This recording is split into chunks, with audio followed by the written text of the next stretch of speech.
Mzozo kati ya Irani na Marekani ulianzia hapa. Mzozo kati ya Irani na Marekani una historia ndefu iliyoanza mwaka 1953.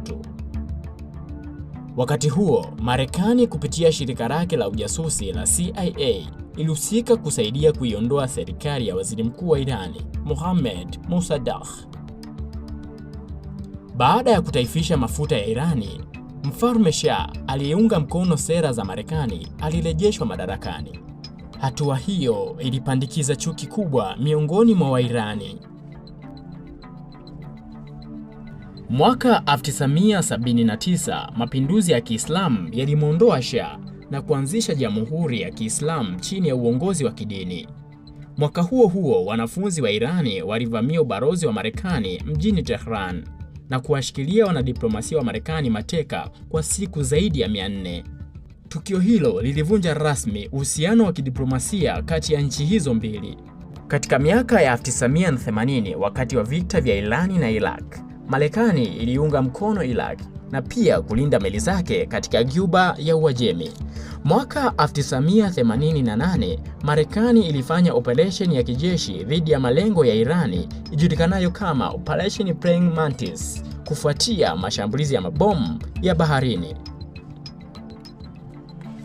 Miongo iliyofuata, mvutano ulihamia zaidi kwenye swala la nyuklia. Mwaka 2015, Irani na mataifa makubwa zilifikia makubaliano ya nyuklia yaliyojulikana kama Joint Comprehensive Plan of Action, yaliyolenga kuzizuia Irani kutengeneza silaha za nyuklia kwa kukubaliana na kuondolewa kwa vikwazo. Hata hivyo, mwaka 2018, Marekani ilijiondoa kwenye makubaliano hayo na kurejesha vikwazo vikali, jambo lililoongeza tena mvutano. Mwaka 2020, Marekani ilimua kamanda wa jeshi la Iran, Qasem Soleimani, nchini Iraq. Irani ilijibu kwa kurusha makombora kwenye kambi za kijeshi za Marekani, hali iliyozua hofu ya vita ya wazi. Kwa kifupi, mzozo wa Irani na Marekani unatokana na historia ya uingiliaji wa kisiasa, mapinduzi, vita vya kikanda, vikwazo vya kiuchumi na mgogoro wa nyuklia, mambo yanayoendelea kuiathiri siasa ya Mashariki ya Kati hadi leo. GX Media tunapatikana Instagram na Facebook kama GX Media TZ. YouTube channel yetu ni GX Media Tanzania. Mimi ni Ramadhani Kayagwa, mwandaaji na msomaji wa makala hii.